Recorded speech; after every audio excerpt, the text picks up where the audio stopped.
What up, what up? I was thinking, and I was thinking a lot about, I'm about to graduate soon. I've been going to school on and off, I went to school when I was 18 and 19, but then I went back to school in my 30s, and I don't think that's normal. It's not just abnormal, but I'm just saying, usually I'm the oldest person in the class, not always. I guess I was just going to talk a little bit about what I was thinking about going back to school in your 30s, because I was apprehensive at the beginning of going back, and I didn't really know what to think about that, or what that was going to be like. I felt weird or awkward about it. Maybe someone else is feeling that way, or maybe you're feeling intimidated if you wanted to go back. I think it was a good experience to go back, but I wouldn't go back if it wasn't free. So for me, I'm really dark now. So for me, I don't think that I would recommend anyone go back to school in their 30s unless you have school paid for, if it's free. It is decently easy to get it free. By easy, I just mean you'll have to put in some legwork. You can get FAFSA, you can get different scholarships. For me, I just joined the military. That is what I think is the easiest, but I guess technically it takes 3 or 4 years. I went to the military for 3 years, and then once I got out, I used my GI Bill, and then they paid me to go to school. So I saw it more of as a job, and it was a fun thing to do. I picked up random skills, mostly because college is something where you get out of it what you put into it. It's something that you can just show up every so often, and you can really half-ass it, and you can gain nothing besides the piece of paper. But it's like most things in life, if you put a lot into it, then you get more out of it. But I enjoyed it a lot.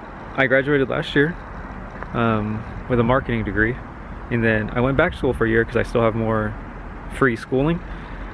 I play table tennis for my university, or ping pong, as most people call it. I wanted to play for another year, so I went back again, and now I'm about to graduate again with a philosophy degree, which I guess is arguably more useless than my first degree. Obviously I haven't used the other degree. I'm not sure if I'll ever use the one that I'm getting now. I just thought it was fun to do. And I think during the time in college, I learned a lot about myself, and I learned what do I actually want out of life, and I've decided that I want to be a writer. And I don't know if I would have came to that realization. I know I would have came to that realization without going to college, but I do think that it helped. It helped in you interact with a lot more people than you probably naturally would have. If you just think about going to high school, you probably interacted daily with more people than you'd interact with now. What are you crying about? So, I made some friends. I learned some things from people. I do think it was a good experience, but I think that the whole being 30 thing did not affect things as much as I thought, because I don't bring up that I'm 30 in my classes typically. Sometimes it's relevant to what the conversation is, but a lot of times I never say anything about it. I don't talk about it, and I don't treat people like they're younger than me. So a lot of people assume that I'm either the same age as them or younger, because I make a lot of dumb jokes. So they think that there's no way that this guy is older than me, because I make silly jokes. And I don't mind being the butt of the joke or someone laughing at me. In case anyone was intimidated about going back to college in your 30s or even your 40s, just because of age thing, I don't think a lot of people are paying attention or care. Yeah, you might have a couple jokes about you here and there, but that's gonna happen no matter what. Whatever makes you different, I guess.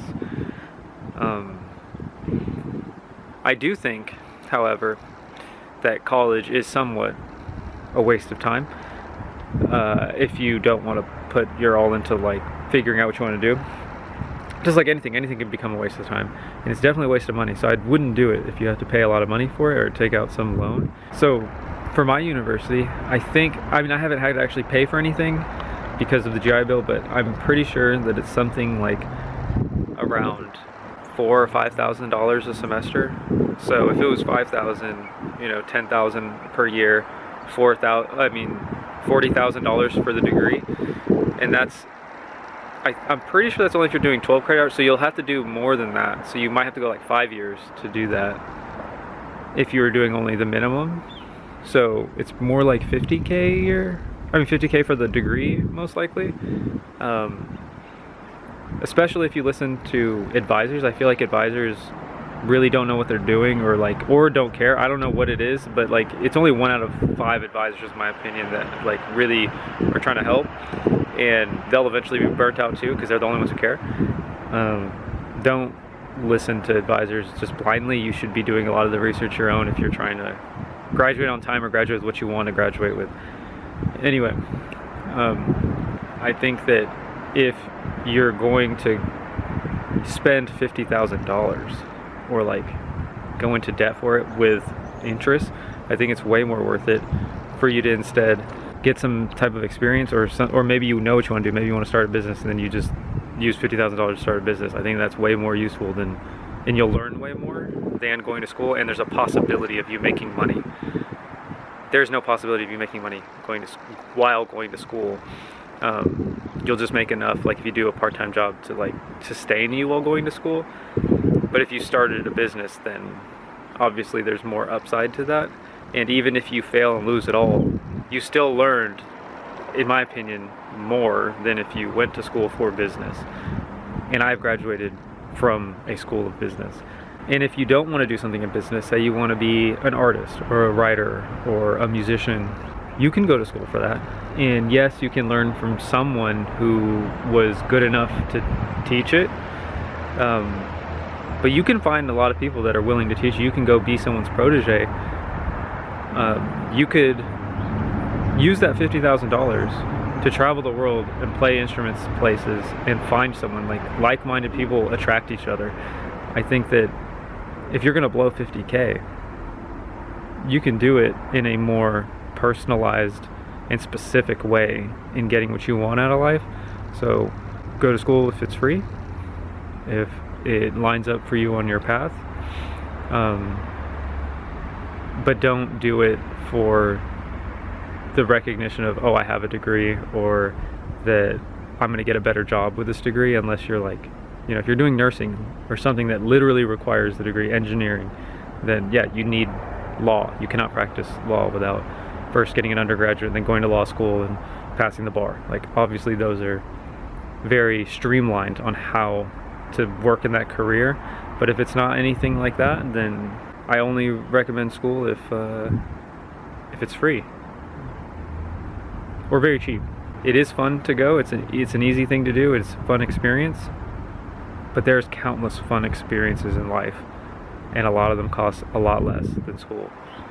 And the ones that cost the same as school, they're probably funner or more fun, whatever you want to say. Anyway, I was just thinking. Tell me what you think. See ya.